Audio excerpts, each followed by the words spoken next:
What's going on, everybody? Brian from the Observation Deck, and today is a little different. This is actually a review of a form, a Kung Fu form, but a review nonetheless. And they say you can't learn from the book. Well, I believe you can, even if you are a novice. And this form I actually learned a long time ago, um, when I was taking Kung Fu.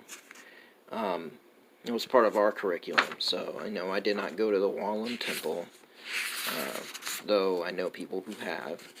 And there's a lot of integration between different styles in the round, so they got some forwards and stuff. And Master Pui Chan came from, escaped communism from South China, booked it to Hong Kong, and then from there, Okay, yeah, so of course it has all these different forwards by all these different Kung Fu masters in and around the area. So he went to Boston, and after a very cold winter, he went to Orlando. Okay, so this guy right here, Grandmaster, and it just shows. I mean, this is not the first form we've learned, but this is one of the first three, about the third form but even though it's called Lum First form, or Dayat Lo. So that's Grandmaster Li Quan Shan, and then it shows all the different successors of the system, going all the way to this guy, Grandmaster Pui Chan. So it shows you some basic exercises, and really descriptive, that we used to do in our Kung Fu classes. And this says basic exercises. It doesn't go through all of them, but it goes through a good handful. And yes, I have done them all and still can do some. I can't do my fingertips anymore. I can do my toes, but not my fingertips when I do Iron Bridge. A little bit of arthritis. So, yes. So anyways, it just shows you all the different types of exercise and describes, and it shows you some... And some of these aren't even part of the form, and it just shows you the different hand techniques, different fists, and what the reasoning behind them are, and striking and everything else. And you could actually find a used copy of this book. You could actually either look it up on Amazon and everything else. So that portion is pretty good. And now they have the eight horse stances, which is very important. You want to make sure that you're grounded, you're rooted pretty well, especially when you do the practice of anything. And it does pertain, like we've all seen that, the bow stance. He has his hands chambered there just so you can see the leg work and the footwork. And you see, like that, you can always set up for like either a jumping kick in one direction, or like a side kick or a roundhouse in the other direction, and even that. And it's all about body mechanics, and pivoting and torquing the waist, and using your full body as a weapon, not just simple hands and feet. And then so it just shows you different types of punches and hand exercises, which is very good, because I actually have a couple other books from a couple other forms, and the Lum books go into full detail to show you, like, yeah, you'll probably be doing this more than likely. So, and then it just shows you in this, like, what is the form, what is the meaning behind the form. And more often than not, most of these forms are either to convey either a military message or a religious message. And when you look at it from the top view, it looks like a Chinese character, as if someone was writing it. And then sometimes it's a sparring session, and sometimes there's another side, a different form that coincides with it.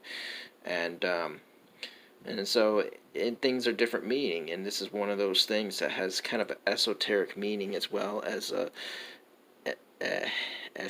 esoteric. Dang it, I can't remember though. You know what I mean. But anyway, so it starts out and it shows you right there, portion by portion, what the move you got to do, and it gives you a description of each movement. And it looks blocky at first, but when you put it all together, the difference between the Chinese systems and the Japanese systems overall is that the Japanese systems are going to always kind of remain kind of blocky, whereas the Chinese systems is just going to be all fluid and everything. And so, he really does sink into his stances. And remember, he's been doing this since he was 3 years old. The guy, I believe, is like 80. And even there, someone had to make a little correction. And sometimes, and this guy still speaks with a thick Cantonese accent. I know people that know him.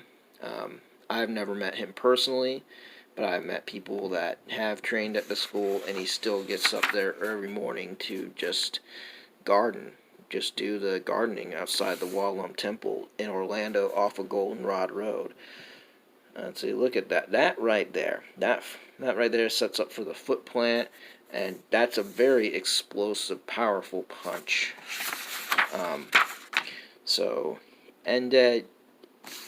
Yeah, I mean, this is, and I recommend doing those exercises. If you never, ever did martial arts before, like especially the ones that have a lot of the kicking, a lot of extending the body one way or another, please do your stretches. At least do your body a favor, especially when you get to my age and you get to be there to the point where, once you don't stretch,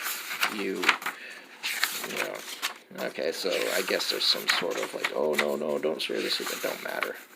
And it just kind of shows you like a little arrow in the direction, like it's gonna whirl a little.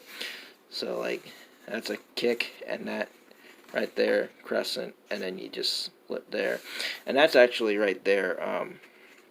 You actually do out of that front kick. You do a jump crescent, and then once you plant your foot down. And it's kind of hard to show that, the kind of aerial move. And you just plant your foot down, and you basically do like a blocking section, and you just explode right there with a shifting uppercut. And this is a really, really awesome form. And it's not the most flashiest one, but it's certainly one just about anybody can do with practice. And let me tell you, it really does... it's a really good core workout. And it shows you all the way up to the close. And the Mantis ones, they're not as long as the some of the other styles. So it just kind of shows you right there. I just kind of want to blow that up into like a flip book. And it just kind of... And yeah, it's a lot for a form that takes less than 2 minutes to perform.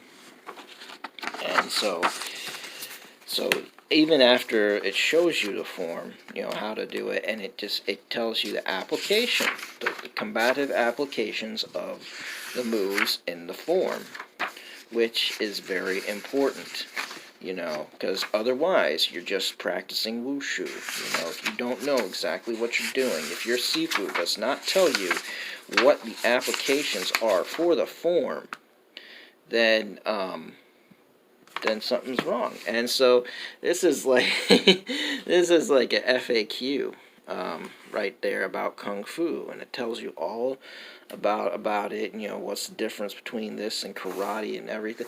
And this section right here, and the first couple sections of the book, excluding the form, reminds me of my old student handbook. And the system I was in was actually a derivative of the Lum system, and it added some Hungar and Choi Li foot into it. So, and it shows you photos of future. I actually have this one, Fatal Flute form. I don't like to use the word can't, but my body doesn't allow me to use to do the fatal flute form. It also shows you the basic stick form, which I could do. So that one I don't have, and there's another one. Okay, so this was after the other book he had was called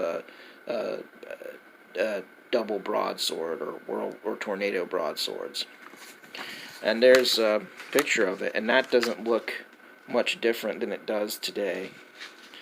So yeah, this you could actually. This is how old it is. It even shows the old area code for the number, for the telephone number, and I want to say, when was it? When was this? This was 1982. Okay. And so yeah, you could find this on Amazon, or there's also another thing is called PlumBlossom.com or Plum Publications. Has a bunch of books on Kung Fu and Tai Chi. So this, I guess I have a little bit of a biased positive opinion about it.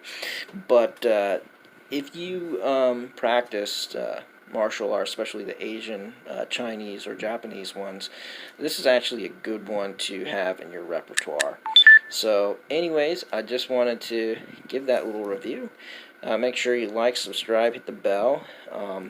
I'll be going on the Mod Brothers here in a little bit for Name That Tune. I'll be competing against Mary Mayhem and a few other people, Mandy Summers. I think it's called Dark Gift Comics, and it's Chris 3000. Man, I forget the guy's name, but he's so vital. Alright guys, that's on the Han Stars channel. That'll be at 10 p.m. Eastern Time.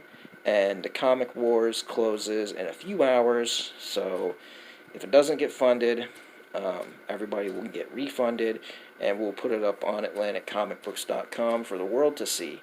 Alright guys, I'll see you on the next one. Have a good one. Bye-bye.